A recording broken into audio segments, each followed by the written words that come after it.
Mucho antes de que Colón zarpara, ya había humanos cruzando miles de kilómetros de océano abierto, sin brújulas, sin mapas y sin metales.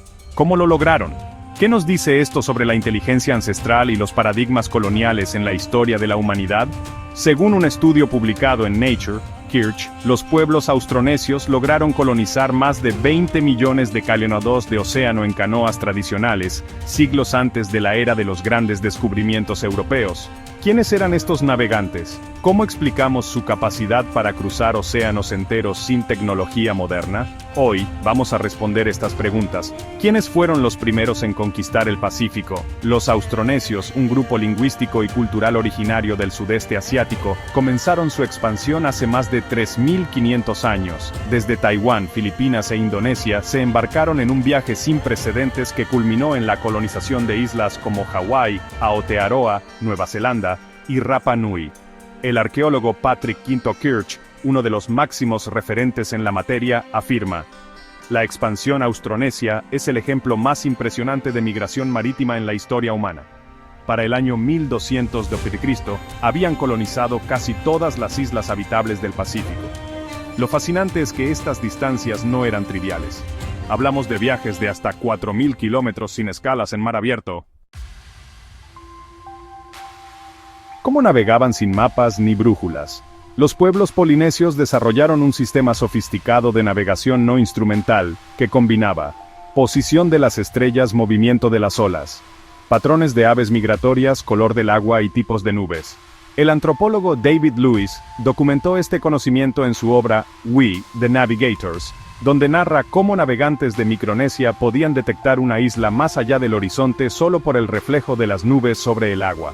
Según el Polynesian Voyaging Society, los navegantes tradicionales memorizaban hasta 220 estrellas diferentes, sus trayectorias, y cómo usarlas como guía nocturna. ¿Es esto inferior a una brújula? ¿O simplemente es otro tipo de ciencia? ¿Una que Occidente tardó siglos en reconocer? Durante mucho tiempo, académicos occidentales cuestionaron la capacidad de los pueblos polinesios para realizar estos viajes. Una de las teorías más persistentes fue la del noruego Thor Heyerdahl, quien en 1947 propuso que los habitantes de Sudamérica habían llegado a la Polinesia en balsas de totora. Su famosa expedición con Tiki buscaba probarlo. Sin embargo, esta hipótesis fue refutada por múltiples evidencias arqueológicas y genéticas. Estudios recientes en genética poblacional, como el publicado en Nature por Ioannidis et al., han demostrado que el ADN polinesio tiene raíces austronesias, no andinas. Además, análisis de artefactos de obsidiana, cerámica lapita y herramientas líticas muestran una continuidad cultural desde Melanesia hasta Rapa Nui. El mundo natural ofrecía más pistas. Hoy, la evidencia respalda claramente que los polinesios fueron navegantes expertos y no receptores pasivos de migraciones externas. ¿Por qué entonces nos enseñaron durante tanto tiempo que solo Europa tenía la capacidad de descubrir el mundo?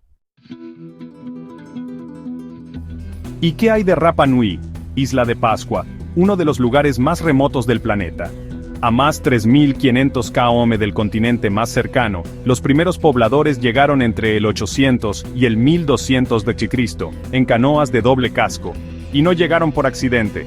Según el historiador Jared Diamond, Collapse, Rapa Nui fue parte de un complejo sistema de navegación planificada y deliberada. Las exploraciones modernas han demostrado que estas rutas eran perfectamente navegables usando técnicas tradicionales. Incluso hoy, el Hokulea, una réplica de una canoa polinesia, ha recorrido el Pacífico entero sin instrumentos modernos, validando la precisión de estas prácticas ancestrales. Además de la arqueología, la genética y la lingüística han sido clave para reconstruir estas migraciones. En 2020, un estudio en Nature reveló que poblaciones indígenas de la Amazonía comparten una pequeña fracción genética con pueblos de la Polinesia. Esto podría indicar contactos transoceánicos mucho antes de la colonización europea. Las tradiciones orales también juegan un papel central. Casi todas las culturas del Pacífico tienen mitos de origen sobre grandes migraciones. Estos relatos, transmitidos de generación en generación, hoy son revalorizados como formas legítimas de conocimiento histórico. ¿Y si el conocimiento oral es tan válido como el escrito? ¿Estamos listos para repensar la epistemología desde otras culturas?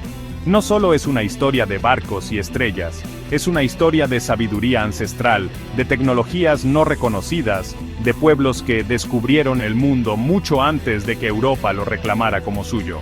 Como dice Epeli Hauofa, pensador tongano, el Pacífico no es un mar vacío entre islas, es un universo vivo, lleno de conexiones, rutas y significados.